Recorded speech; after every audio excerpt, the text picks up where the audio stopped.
रामकृष्ण हरी माऊलींना सर्वांना गौरीचा नमस्कार। तर कशा आहात सर्व? तर बघा, आपल्याकडे आज जेवणामध्ये कोणाकोणाला हे आवडतं ते नक्की मला कमेंट मध्ये कळवा। याला काय म्हणतात ते पण मला सांगा। आमच्याकडे शेवंती म्हटले जाते, हुलग्याची शेवंती बनवली जाते। तुमच्या गावाकडे तुमच्या शहरामध्ये काय म्हटलं जातं ते मला कमेंट मध्ये नक्की कळवा। आणि ह्या दिवसामध्ये खायला, या थंडीच्या दिवसामध्ये खायला एवढं पौष्टिक असतं, एवढं छान असतं खायला की थंडीच्या दिवसामध्येच बनवलं जातं। तर एवढं छान असं मस्तपैकी लागतं। याचा रस्सा जो आहे तो येतो तर एकदम अप्रतिम लागतो। एवढं छान लागतं खायला ना, नुसतं प्यायला सुद्धा खूप छान लागतं। कोणी चपाती सोबत खातं, कोणी भाकरी सोबत खातं। तुमच्याकडे काय म्हणता काय नाही नक्की मला कमेंट मध्ये कळवा। तर चला, वेळ वाया न घालवता आज आपण रेसिपीला सुरुवात करणार आहोत। तर त्याच्यामध्ये आपण काय काय घालणार आहोत, कशापासून तुम्ही हुलग्याच्या दळणापासून तर डायरेक्ट पिठापासून तर डायरेक्ट शेवंतीपर्यंत कसं बनवायचं ते आज आपण बघणार आहोत। तर चला, वेळ वाया न घालवता रेसिपीला सुरुवात करूया, डायरेक्ट दळणापासून तर शेवंतीपर्यंत। तुरीच्या शेंगा वाळत्या, ते खोबरं वाळते, काजू बदाम, रवा आणि हुलगं म्हणा किंवा हुलगे म्हणा, तुमच्याकडे काय म्हणते ते माहित नाही आम्हाला, पण आमच्याकडे हुलगं आणि हुलगे म्हणले जातात। तर याची आज आपण बनवणार आहोत शेवंती कशी बनवली जाते। हुलगे असतात त्याच्यावाली भाजी पण छान लागते खायला, हुलग्याची शेवंती बनली जाते। तर खूप छान असं मस्तपैकी आता आपण त्याला उन्हात वाळवून थोडंसं, मग त्याच्यामध्ये थोडेसे गहू घालणार आहोत आणि दळून घेणार आहोत। इथं हुलग्याचं दळण केलेलं आहे बघा। तर आमच्या सासूबाईंनी दळण केलं, त्याच्यामध्ये दळण केल्यानंतर हुलग्यामध्ये गहू कालून घेतलेले बघा। जेवढे हुलगे आहे त्याच्या निम्मे आपल्याला गहू घ्यायचे इथं। तर आता आपण हे गिरणीमध्ये दळून घेऊया। गिरणीमध्ये दळून घ्यायचे आहेत आणि मग त्याच्यावर पीठ झाल्यानंतर आपण त्याच्यावर शेव। तुमच्याकडे काय काय बनवताय काय काय नाही ते नक्की मला कमेंट मध्ये कळवा। तर चला, आता आपण गिरणीत दळून घेऊया। इथे आपण गिरणीमध्ये घालून घेतलेले आहे हुलगे आणि गहू। तर हे पीठ आपल्याला आदोलीचं होणार आहे। तर अर्धा शेर गहू आणि 1.5 शेर हुलगे आहे। तर इथं 2 शेर असे आपल्याला पीठ होऊन जाईल। आपल्याला पीठ बारीक गिरणीमध्ये टाकलेले दळायला। आपले पीठ दळून होतं तोपर्यंत आपण मसाला काढून घ्यायचा आहे। मसाल्यामध्ये घ्यायचे आपल्याला हिरवी मिरची, लसूण, जिरे, शेंगदाणे, हळद आणि मीठ। त्याचबरोबर इथं घ्यायचे आपल्याला भरपूर अशी कोथिंबीर घ्यायची आहे। कोथिंबीरीने खूप अशी एवढी मोठी चव वाढते ना, तर तुम्ही जर कोथिंबीर घालून जर शेवंती बनवली ना, तर तुम्ही बोट चाटू चाटू खाणार एवढी छान अशी मस्तपैकी शेवंती तयार होते आपल्यावाली। फक्त कोथिंबीर घालायची आहे, काही करायची नाही, भरपूर कोथिंबीर घालून घ्यायची। तर मी इथे कोथिंबीर घेतलेली आहे, 1 वाटी अशी इथं कोथिंबीर आहे। तर ही कोथिंबीर आपण तोडून अशी याच्यामध्ये घालून घ्यायची आहे आणि छान अशी मिक्सरला दळून घ्यायची आहे। तर बघा किती कोथिंबीर आहे, आपल्याला 1 वाटी कोथिंबीर आहे। तर आपण सगळं छान असं मस्तपैकी दळून घेऊया। शेंगदाणे सुद्धा घालायचे, शेंगदाणे भाजलेले घालायचे। हा मसाला दळता वेळेस याला पाण्याचा वापर करायचा, पाणी घालून दळायचं।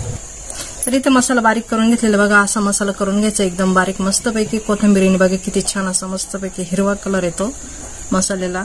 आणि इथे आपल्याला पीठ दळून झालेले छान असं। आता आपण पीठ मळायला यायचं, मग मसाला आपल्याला पीठ मळायला वापरायचा, निम्मा मसाला आपल्याला फोडणीसाठी ठेवायचा।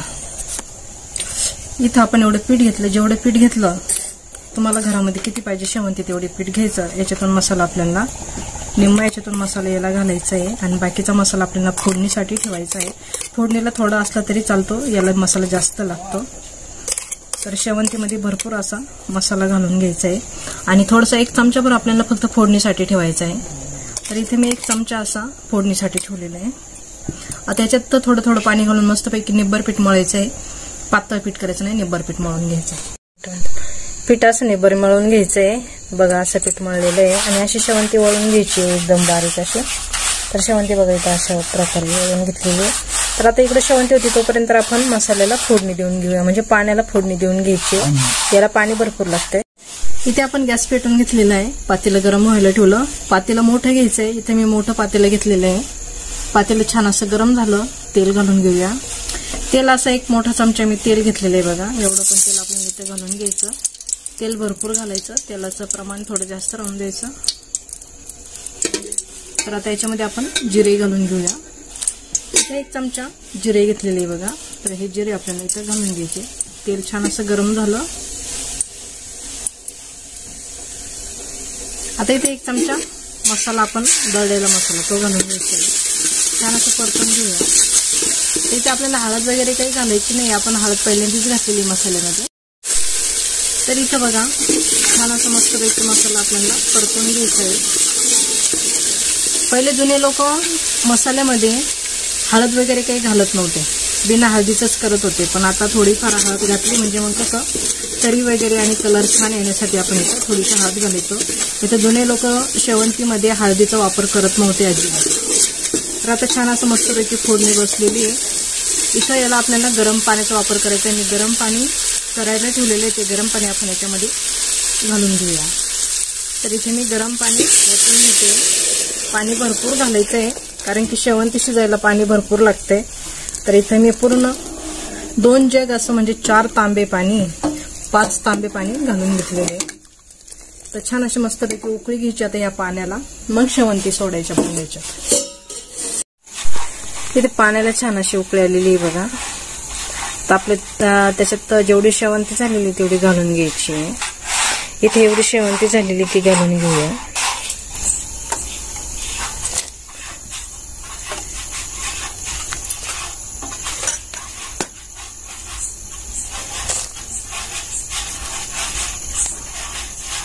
झाकण ठेवून उकळून घ्यायची आहे।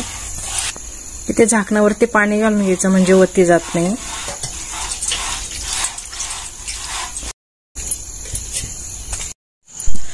पाण्याला छान अशी उकळी आलेली आहे बघा आणि मस्तपैकी त्याच्यात आपण शेवंतीचं जे आपण पाणी टाकलंय ते पाणी जे आहे ना ते आपण पिठाचं पाणी म्हणजे परातीत धुतलेचं पाणी घातलेलं आहे बरं त्याच्यामध्ये। तर याच्यावर पुन्हा आता आपण झाकण ठेवून देऊया। छान अशी मस्तपैकी उकळते बघा, किती छान अशी मस्तपैकी तरी आलेली। उकळून देऊया जरा वेळ। छान मस्त शेवंती बघा किती छान अशी मस्तपैकी शिजलेली आहे, छान अशी तरी पण आली त्याच्यावरती मस्तपैकी। तुम्हाला जर शेवंतीची रेसिपी जर आवडली तर लाईक शेअर सबस्क्राईब नक्की करा, त्याचबरोबर बेल बटन सुद्धा दाबा म्हणजे माझ्या अशाच नवीन नवीन रेसिपी तुम्हाला बघायला भेटतील। तर चला आजच्यासाठी धन्यवाद, भेटूया नवीन रेसिपीमध्ये। तोपर्यंत छान राहा, मस्त राहा आणि खुश राहा आणि शेवंती करून खाऊन बघा।